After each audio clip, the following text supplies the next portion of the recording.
11번 정의카드에 대해 여행을 떠난 바보가 11번째로 만난 사람은 정의의 여신이었다. 그녀는 두 눈을 가린 채 한 손에는 검을, 다른 한 손에는 저울을 들고 있었는데 그녀의 말에 따르면 저울은 균형을, 검은 결단을 의미한다고 했다. 눈을 가린 이유는 편견이나 선입관 없이 갈등 상황을 해결하겠다는 의지를 드러내는 것이라고 했다. 또한 여신이 말하길 사람들은 자기가 보고 싶은 것만 보고 듣고 싶은 것만 듣고 모든 것을 자기 유리한 대로 판단하므로 늘 타인과 이해타산을 따지게 되고 그 때문에 이견이 발생하고 오해와 갈등이 빚어진다고 했다. 쌍둥이라도 서로의 마음까지 일치할 수는 없고 인간은 남의 입장을 이해하기보다는 내 입장을 변명하느라 바쁘기에 어쩔 수 없이 그녀가 나서는 것이라고 했다. 바보가 정의의 여신에게 다가가 물었다. 선다는 건 뭐죠? 그러자 정의의 여신은 차갑고 정확하게 대답했다. 끊임없이 상대와 나 사이에 선을 긋는 것이죠. 바보가 다시 물었다. 선을 긋는 건 단절을 의미하는 것 아닌가요? 그러자 정의의 여신이 고개를 살래살래 흔들면서 대답했다. 선을 긋는 건 이견과 오해 그리고 갈등과의 단절이지요.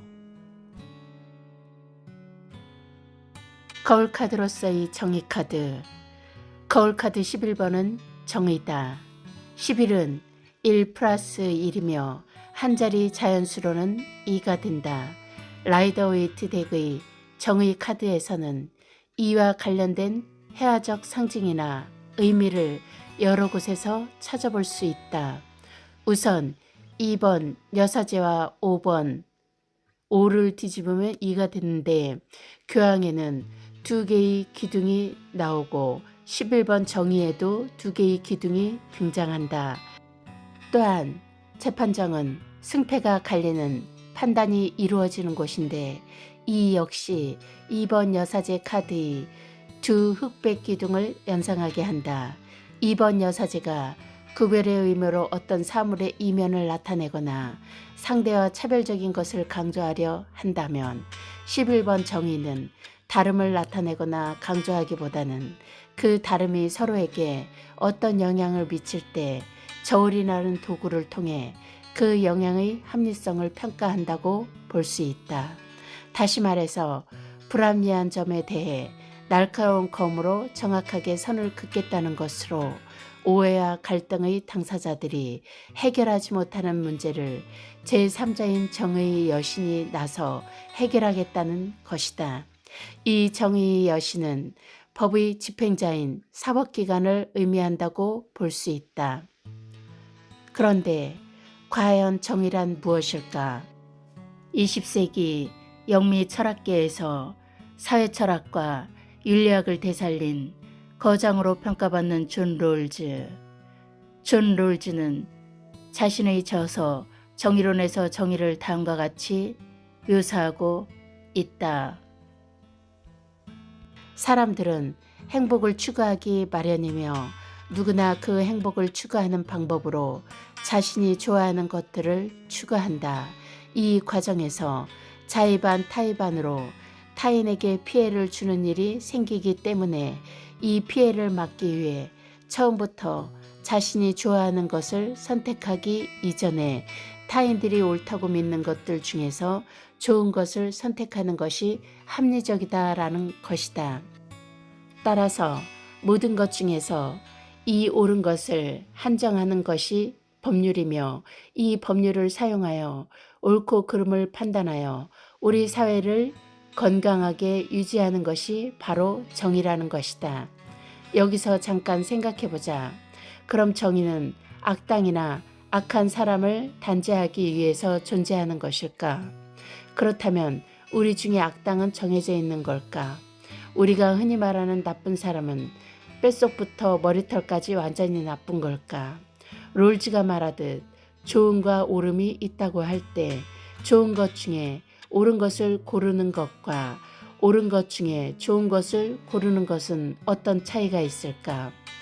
얼핏 생각하면 그게 그것 같지만 개인과 집단이라는 관점에서 좋음은 사회적인 성격을 띠고 옳음은 공격적인 성격을 띈다. 따라서 정의라는 개념은 개인보다 집단에서 더 요구된다고 본다면 당연히 정의의 관점에서는 옳음이 우선시될 수밖에 없는 것이다. 예를 들어 옷가게에 진열된 옷이 마음에 든다고 쇼윈도를 깨고 옷을 훔친 뒤 그것이 옳은지 따지는 것과 유리창을 깨고 옷을 훔치는 것은 옳지 못하다는 것을 인지하면서 쇼윈도의 옷을 갖고 싶어하는 것 중에 어떤 것이 더 합리적인지는 쉽게 분간이 된다는 것이다. 따라서 정의는 악한 사람을 상정하여 그들을 단죄하기 위해서라기보다는 우리 중에서 누구라도 옳음보다 좋음이라는 이기적 욕망에 치우치는 것을 막기 위해서 존재한다. 만약 당신의 거울카드가 11번 정의 카드라면 나는 지금 내 문제에 대해 개인적 이해타산에 집착한 나머지 주변을 둘러보지 못하는 실수를 저지르고 있지 않은지 생각해 봐야 한다. 또는 정의라는 신념으로 좋은 사람과 나쁜 사람을 이분법적으로 분리하여 없던 악마를 만들고 그들을 제거한다는 명분을 앞세워 다른 사람들의 마음에 분노와 악의를 불러내지 않는지 생각해 봐야 한다. 한편 거울카드로서 정의카드는 균형 감각뿐만 아니라 결단을 요구하고 있다. 흔히 저울질이라고 하면 어떤 결정을 앞두고 이해타산을 따지거나 눈치를 보거나 계산을 하는 것으로 생각하고 정의카드와 관련된 사람을 우유부단하다고 판단할 수도 있다. 하지만 정의카드는 균형 감각뿐만 아니라 단호한 결정을 할 수 있거나 해야 한다는 것을 나타낸다. 정의카드의 방어기제 분리. 11번 정의는 여러 방어기제 중 분리와 관련지어 생각해 볼 수 있다. 분리는 미성숙한 방어기제로 감정기복이 심해 대인관계가 불안한 사람들에게서 흔히 나타난다. 이 방어기제를 쓰는 사람들의 특징은 세상을 좋은 것과 나쁜 것이라는 이분법적 관점으로 바라본다는 것이다. 예를 들어 남자는 순수하고 여자는 음탕하다거나 아빠는 좋은 사람이지만 엄마는 나쁜 사람이라고 인식하는 것이다. 또는 아들은 착한 일만 골라서 하지만 딸은 나쁜 일만 골라서 한다고 믿는다. 나아가 자신이 존경하고 좋아하는 어떤 사람이 있다는 건 그 사람만 훌륭하고 다른 사람들은 모두 부족하다고 믿는다. 이분법적인 인식은 사람 이외에도 적용되는데 예를 들어 정치에서 A 정당은 무조건 나쁘고 B 정당은 무조건 좋다고 말하는 것이다. 또한 A 전자회사에서 만드는 물건은 무조건 고장이 잘 나거나 문제가 있다고 생각을 하고 B 전자에서 만드는 물건은 튼튼하며 무조건 좋다는 식이다. 문제는 이들의 이런 이분법적 인식이 일관적이지 않고 충동적이며 감정적이라는 것이다. 그래서 어떤 사람이나 상황에 대해 좋고 나쁨을 매우 빨리 판단하고 또 매우 빠르게 돌변한다. 예를 들어 몇 번 본 사람과 금방 친해지고 좋아하고 열렬히 맹신하다가 갑자기 사소한 일에 마음이 상해 상대를 비난하거나 증오한다. 심하면 절교를 선언하거나 보복을 생각한다. 이 때문에 타인과 자주 다투거나 대인관계를 안정적으로 유지하지 못한다. 직장을 자주 바꾸는 사람들 중에는 대인관계에 실패하는 사람이 많은데 이들도 그 중의 한 부류다. 이들은 자신의 인격마저도 완벽한 나와 쓸모없는 나로 분리한다. 그리하여 완벽한 내가 다른 생각을 가진 타인을 만나게 되면 그를 맹목적으로 비난한다. 반대로 쓸모없는 내가 완벽한 타인을 만나게 되면 이번에는 쓸모없는 자기 자신을 학대한다. 그런 이유로 이들의 감정은 중간이 없는 양극단을 오가기 때문에 이들의 주변 사람들은 늘 불안하다. 강박장애가 있는 사람은 주로 분리, 취소, 반동 형성을 방어기제로 사용하는데 그들은 어떤 일에 지나치게 몰입하고 의미를 부과하는 경향이 있다. 이로 인해 생각과 행동의 경계가 허물어지고 그 일이 현실에서 실제로 일어날 것처럼 느끼기 때문에 감정의 동요가 크다. 정의의 여신이 들고 있는 저울은 균형과 타협을 도모하는 역할을 하지만 검은 좋고 나쁨을 명확히 판단해야 하는 입장이다. 다시 말해서 방어기제로서의 분리는 검의 성질을 잘 보여주고 있다.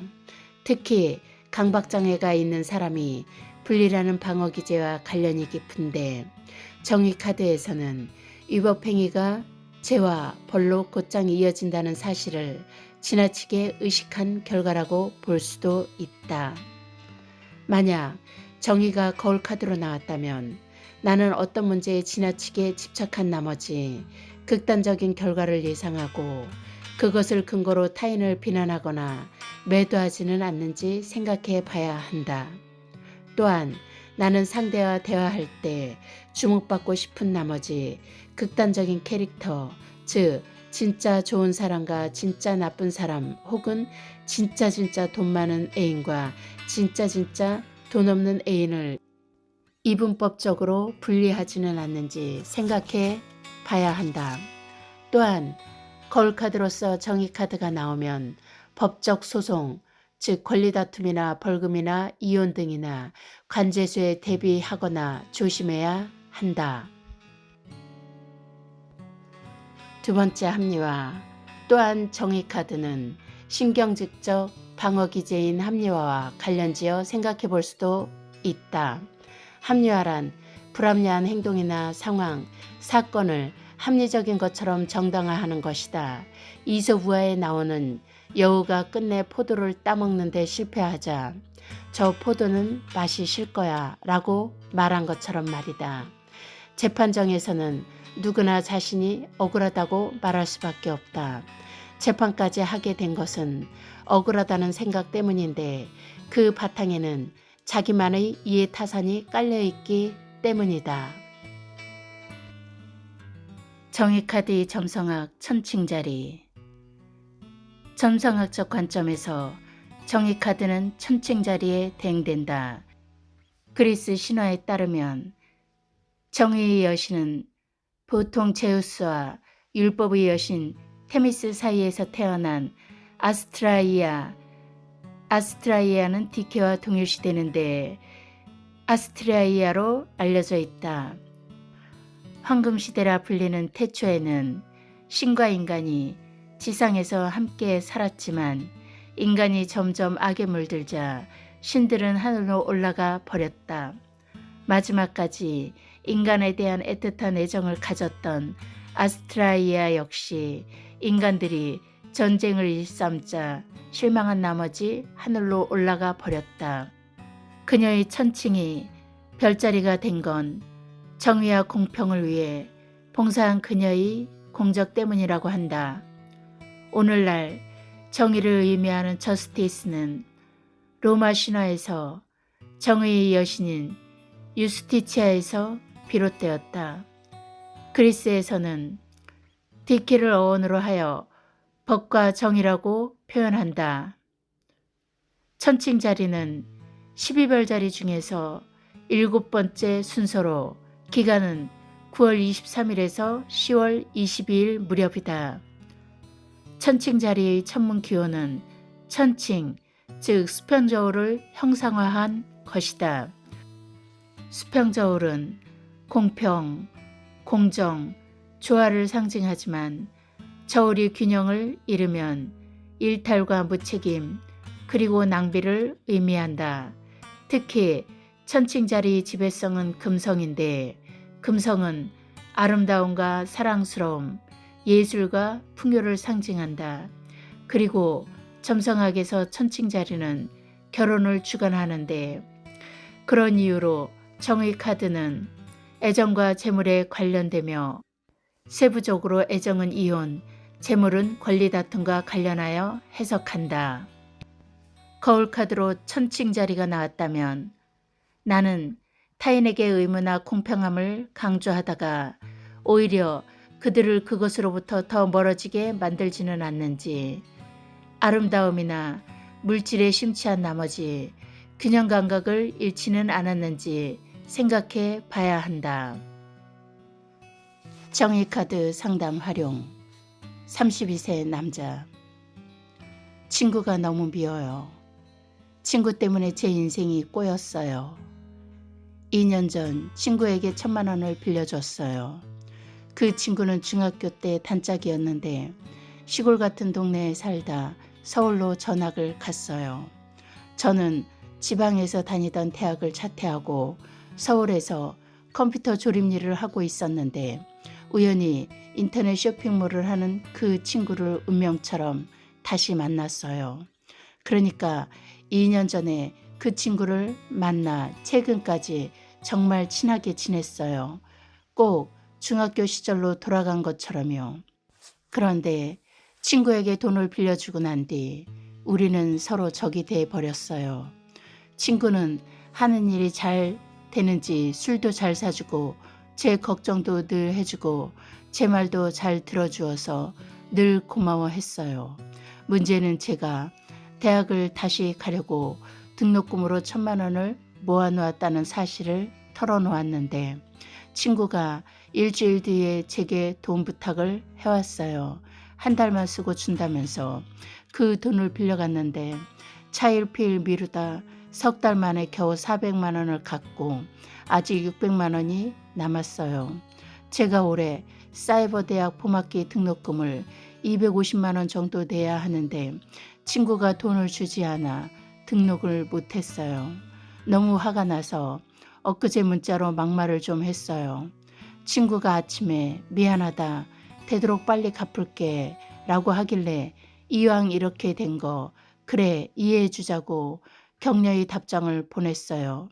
그런데 하루 종일 화가 나서 미칠 것 같은 거예요. 그래서 오후에 다시 널 용서는 하지만 도무지 이해할 수가 없다 라고 다시 문자를 보냈어요. 사실 제 마음은 널 이해하지도 용서도 할 수 없다가 딱 이건데 이렇게 쓰면 너무 심한 것 같아서 자꾸 말을 돌리게 되네요. 제 마음이 약한가 봐요. 친구가 너무 미워요. 친구 때문에 제 인생 계획이 꼬였다는 생각이 들면 당장이라도 내용증명서를 보내서 법적으로 하고 싶어요. 그런데 예전에 술도 자주 얻어먹었고 동창생들 눈치도 보여서 함부로 할 수가 없네요.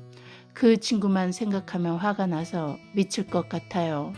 어차피 봄학기 등록은 실패했으니 가을학기까지 기다려줘도 되는데 지금도 그 친구 생각을 하면 혈압이 올라요.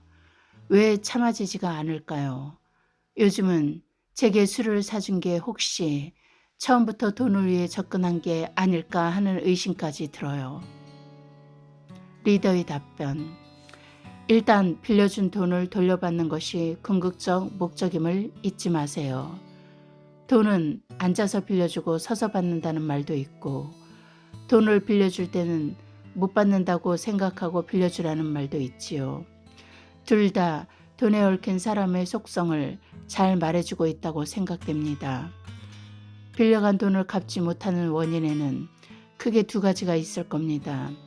첫째는 화장실 갈 때 마음과 나올 때 마음이 다르듯 돈을 빌려갈 때는 절박한 마음이지만 그 절박함이 사라지면 처음의 고마움은 잊혀지고 슬쩍 이기적인 욕망이 생기기 때문입니다. 두 번째는 돈을 빌려간 뒤 일이 잘 풀리면 좋은데 그렇지 못한 경우입니다. 이때는 돈을 갖고 싶어도 없는 걸 어쩌겠습니까? 물론 빌려준 사람은 상대가 돈이 없다는 걸 알면서도 무조건 달라고 할 수밖에 없지요. 미루면 미룰수록 상대는 배째라 할 테니 말입니다. 당신이 화가 나는 건 당연합니다. 오로지 대학을 가려고 힘들게 돈을 모았는데 결국 등록도 못하고 다음 학기를 기다려야 하니 말입니다. 게다가 본인 때문도 아니고 돈을 못 갚은 친구 때문이니 얼마나 짜증이 나겠습니까? 인생이 꼬인다고 말할 만하네요. 하지만 당신 말대로 이왕 이렇게 된 거 가만히 생각해 봅시다. 비록 그 친구가 당신의 대학 등록금 계획은 망가뜨렸지만 빌려간 돈의 일부는 갚았지 않습니까? 그러니 돈을 갚겠다는 의사가 처음부터 없었다고 볼 순 없겠죠. 또한 미안하다, 되도록 빨리 갚을게 라고 보내온 문자 역시 돈을 갚을 의사가 있다는 것을 보여주고 있는 것 같고요. 그래서 당신도 이왕 이렇게 된 거 그래 이해해주자고 격려의 답장을 보낸 것일 테고요. 그러니 그 친구에게 기회를 주는 건 괜찮은 판단인 것 같습니다. 물론 당장이라도 내용증명서를 보내서 법적으로 하고 싶다고 말한 건 혹시 처음부터 돈을 위한 접근이 아닐까 하는 의심 때문인 것 같아요. 아니면 당신의 인내심 부족일 수도 있겠지요. 배신감이 워낙 컸으니까요. 당신의 문제에 정의카드를 거울로 사용하면 단호한 결정이 필요하다고 해석할 수 있습니다. 일단 정해진 시간 안에 해결하도록 친구에게 최후 통첩을 하세요. 그리고 약속을 받아내도 그것이 지켜지지 않으면 법적으로 가야겠죠. 정의카드는 소송이나 간제수를 상징하니까요. 물론 이미 했어야 할 일이긴 합니다. 하지만 그 전에 생각해야 할 게 있어요. 술을 사준 것에 대한 고마움이나 동창생들의 눈치는 논외로 하고 배신감에 사로잡혀 극단적인 결과가 나올 거라고 단정하고 그것을 근거로 타인이나 미래를 너무 부정적으로 몰고 가진 않는지 생각해 봐야 합니다. 또 상대방에게 책임감을 강조하면서 상대의 의지마저 꺾는 건 아닌지 이 또한 생각해 봐야 합니다. 결국은 소송을 하더라도 어르고 달래서 한 푼이라도 받는 게 먼저 아닐까요? 상담에 적용한 정의카드의 조언. 거울로서의 정의카드는 균형 감각을 갖춰야 할 뿐만 아니라 단호한 결정을 할 수 있거나 해야 한다고 말해준다. 정의카드의 방어기제 분리와 합리화. 어떤 문제에 지나치게 집착한 나머지 극단적인 결과를 예상하고 그 결과를 근거로 타인을 비난하지는 않는지 생각해 봐야 한다. 소송, 권리다툼, 벌금, 이혼 등 이런 것은 관제수에 대비하거나 조심해야 하는 것이다. 정의카드의 점성학 천칭자리. 타인들에게 의무나 공평함을 강조함으로써 오히려 그들을 그것으로부터 더 멀어지게 하지는 않는지 생각해 봐야 한다. 11번 정의카드 마무리. 다음은 12번 매달린 사람이 되겠다.